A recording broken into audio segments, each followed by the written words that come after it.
बिस्मिल्लाहिर्रहमानिर्रहीम। प्यारे दोस्तों, साथियों और बुजुर्गों, अस्सलाम वालेकुम रहमतुल्लाहि व बरकातुहू। उम्मीद करता हूँ आप सब खैरियत से होंगे। अल्लाह रब्बुल इज़्ज़त आप सबको अपनी हिफ्ज़-ओ-मान में रखे, जहाँ भी रहें खुश रहें। प्यारे दोस्तों, आपको पता है कि हमने फ़न परवाज़ के हवाले से एक सिलसिला शुरू किया, तो उसमें जितनी भी सूरत हाल पेश आ सकती हैं, उस हवाले से मैं आपको गाहे बगाहे जो है वो दो प्रोग्राम दे चुका हूँ। आज तीसरा प्रोग्राम है। तीसरे प्रोग्राम में इंशाल्लाह ताला एक बड़ी अहम चीज़ जो है उसको उसको हम डिस्कस करेंगे। चीज़ें सारी अहम हैं, तो इंशाल्लाह ताला कोशिश ये है कि बैसाख से पहले पहले हम इसको कवर कर लें। तो प्यारे दोस्तों, प्रोग्राम शुरू करने से पहले मैं आपसे ये लाज़मी गुज़ारिश करूँगा कि प्रोग्राम पूरा देखिएगा, क्योंकि इसमें आपकी मतलब आपके मालूमात के लिए बहुत सी अहम जो हैं वो मालूमात दी जाएँगी। तो आज का जो हमारा प्रोग्राम है वो है दौरान प्रवास जो कबूतर को कड़ल पड़ जाता है और वो ऊपर से ही बंद बंद पर करके आता है, तो इसकी क्या वजूहात हो सकती हैं, इसका इलाज क्या हो सकता है। पर दोस्तों, जो सबसे पहली वजह मैं एक अपने पहले प्रोग्राम में बता चुका हूँ कि जब हम कबूतरों को बाहर निकालते हैं, तो हम उन कबूतरों को हम किसी रेमेडी के तौर पे कोई ऐसी चीज़ नहीं देते जो कि उनके जो जॉइंट्स हैं, परों के जो जोड़ हैं, इनके दरमियान में जो इनके ऊपर जो चर्बी आ जाती है या इनके ऊपर जो फैट आ जाती है, गोश्त आ जाता है, और परों में जो पर कच्चे होते हैं, इस हवाले से हम इनको कोई चीज़ नहीं देते और हम फ़ौरन उनको बाहर निकाल देते हैं। तो इसके लिए मैं पहले बहुत आसान सा एक टोटका बता चुका हूँ आपको, लेकिन बहुत मुजर्रब टोटका है। और वो जो टोटका है वो मैं यहाँ पर फिर से दोहरा देता हूँ कि आपने 2 चम्मच, 2 बड़े चम्मच टेबल स्पून जो हैं खाने के चम्मच, वो आपने मुलट्ठी का पाउडर लेना है, और 1 चम्मच जो है आपने काली मिर्च का पाउडर लेना है। इसकी आपने एक पोटली बना लेनी है। पोटली बनाने के बाद आपने इस पोटली को आपने पानी में रख देना है, और ये तब करना है जब आपने अपने कबूतर निकालने से आपने कम से कम 5 दिन पहले ये करना है। तो उसको पानी में रख दें पोटली को। जब वो कबूतर पी लें तो वो पोटली को निकाल के किसी ऐसी जगह पर लटका दें जहाँ पर कोई हाथ ना मारे, और नीचे उसके प्याली रख दें। वो दूसरे दिन वो जो पानी प्याली में होगा वो भी नए पानी में डाल दें, और पोटली को दोबारा से थोड़ा सा मसल के, अपने हाथ से मसल के, क्योंकि वो जुड़ चुका होता है, उसका अंदर का जो सामान होता है, अज्जा जो होते हैं, तो उसको थोड़ा सा मसल के दोबारा रख दें। 2 दिन ये पानी पिलाने के बाद आपने अगले 3 दिन कबूतरों को नहीं निकालना। ये एक बहुत बड़ी रेमेडी है, बहुत जो आजमूदा और मुजर्रब है। इससे आपके कबूतर को इंशाल्लाह ताला कड़ाल नहीं पड़ेंगे, जो क्रैम्प्स पड़ते हैं उनके मसल्स में वो नहीं पड़ेंगे। अच्छा, जो आगे की वजूहात हैं वो मसल्स का ज़्यादा इस्तेमाल, असाब का ज़्यादा इस्तेमाल, इस वजह से भी क्रैम्प्स पड़ जाते हैं। दूसरी वजह जो है विटामिन की कमी की वजह से भी कबूतर जब प्रवास के दौरान उसको क्रैम्प पड़ जाते हैं।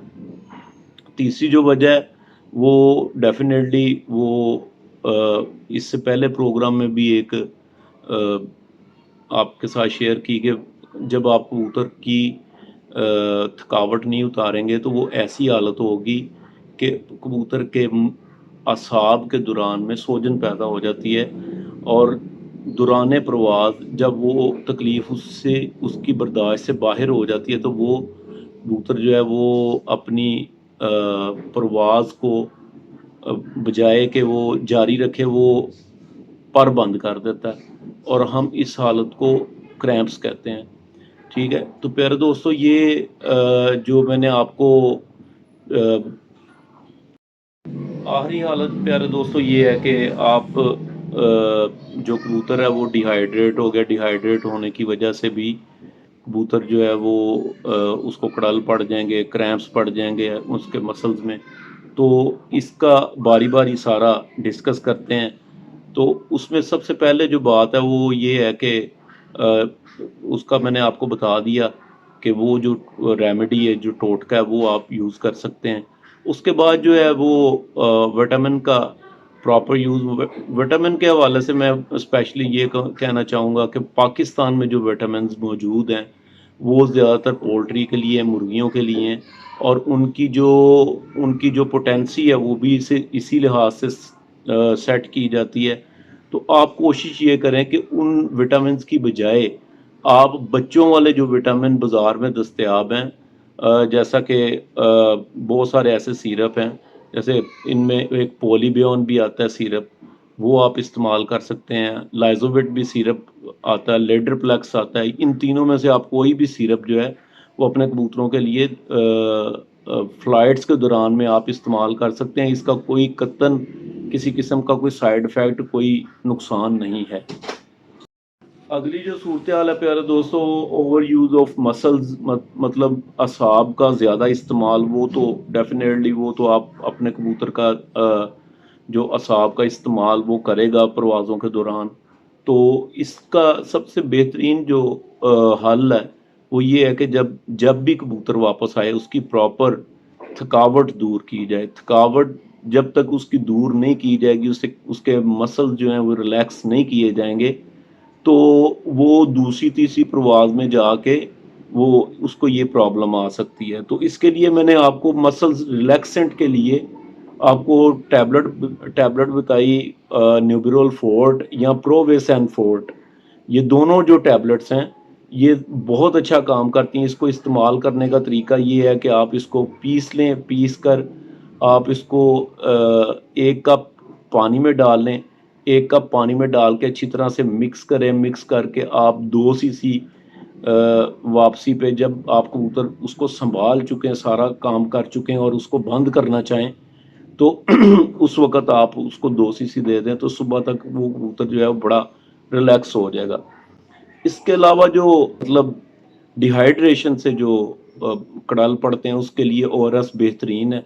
آپ پانی میں اگر او آر ایس کا استعمال کرتے ہیں تو انشاءاللہ تعالی آپ کے کبوتر کو جو کڑل ہے یہ نہیں پڑیں گے، اور مزید جو ہے وہ کسی نقصان سے بچ جائیں گے۔ سب سے اچھا اور سب سے بہترین منرلز کا جو خزانہ ہے وہ ہے یہ کوکونٹ کا جو پانی ہوتا ہے، مطلب کھوپرے کے اندر جو پانی موجود ہوتا ہے، ناریل کے اندر جو پانی موجود ہوتا ہے، وہ منرل کا خزانہ ہے۔ اگر آپ وہ بھی استعمال کرتے ہیں، بلکہ سنبھال کے لیے میں سب سے زیادہ ریکمینڈ کروں گا کہ آپ اسی کو استعمال کریں، تو اس کا آپ کو ملٹیپل اس کا جو ہے وہ فائدے انشاءاللہ تعالی ملیں گے۔ اس میں ڈیہائیڈریشن، کبھی کبوتر ڈیہائیڈریٹ نہیں ہوگا، کیونکہ اس میں منرلز بھی موجود ہیں اور اس میں ساری وہ چیزیں موجود ہوتی ہیں جو کہ ایک تھکے ہوئے کبوتر کو سنبھالنے کے لیے ضروری ہوتی ہیں۔ تو یہ چیزہ میں نے آپ کو باتیں بتائیں کہ جس سے کبوتر کو کڑل پڑتا ہے، اور لاسٹ پہ جو میں آپ کو کہنا چاہوں گا کہ وہ آپ کبوتر کو، جب آپ کا کبوتر واپس آتا ہے آپ اس کو سنبھال لیتے ہیں اور آپ اس کو پراپر وہ پانی چلا لیتا ہے، دانہ پانی کر لیتے ہیں، تو اس کے 1-1.5 گھنٹے کے بعد آپ یہ کریں کہ آپ اپنے کبوتر کو لے کے اس کا جو پر ہے، اس کا جو بازو ہے، وہ اپنی تھائی پہ رکھیں، اپنی ران پہ رکھیں، اور بالکل ہلکا سا کپڑا گرم کریں، استری پہ گرم کر لیں یا کسی چیز پہ گرم کر لیں، ہلکا سا، جو آپ اپنے الٹے ہاتھ پہ لگا کے دیکھیں اور آپ کے لیے قابل برداشت ہو۔ اس سے آپ نے، اگر یہ آپ نے اس کا پر رکھا تو اس سے آپ نے اس سمت میں کرنا ہے، مطلب جس سمت میں پر نکلے ہوئے ہیں، پروں کی الٹی سمت پہ نہیں کرنا، ٹھیک ہے؟ اس سمت پہ آپ نے ہلکی ہلکی اس کو ٹکور کرنی ہے۔ یہ چیز جو ہے یہ بھی کبوتر کے لیے، جب ہم اس کو سنبھالتے ہیں پکی پھڑکوں میں، اور ایون کہ کبھی کبھی جب وہ محسوس کرتا ہے تو آپ کو ابتدائی پروازوں میں بھی یہ استعمال کرنا پڑتا ہے۔ تو یہ جو تھراپی ہے یہ جو ٹکور ہے یہ بھی بہت ضروری ہے، اور انشاءاللہ تعالی جو اس طرح کا یہ جو اس سے مزید ریلیٹڈ پروگرام جو ہیں وہ میں لے کے آپ کو، جو اگلے ہمارے پروگرام ہے پیارے دوستوں، وہ انشاءاللہ تعالی اسی طرح کے معلوماتی پروگرام ہوں گے۔ हमारे साथ जुड़े रहिएगा। इंशाल्लाह ताला अगला जो प्रोग्राम है, अगले प्रोग्राम में थकावट के हवाले से बहुत अहम मालूमात देंगे कि थकावट कितने किस्म की होती है और क्यों होती है, तो ये और इसका हल क्या है इंशाल्लाह ताला। तो प्यारे दोस्तों, अगर आपको मालूमात मुफीद लगें तो अपने दोस्तों से भी शेयर किया करें, और इसका इसका आपको भी सवाब होगा, अजर मिलेगा। इस सब के साथ ही आज तक के लिए इतना ही इजाज़त दीजिए। अपना बहुत सा ख्याल रखिएगा। अल्लाह हाफिज़।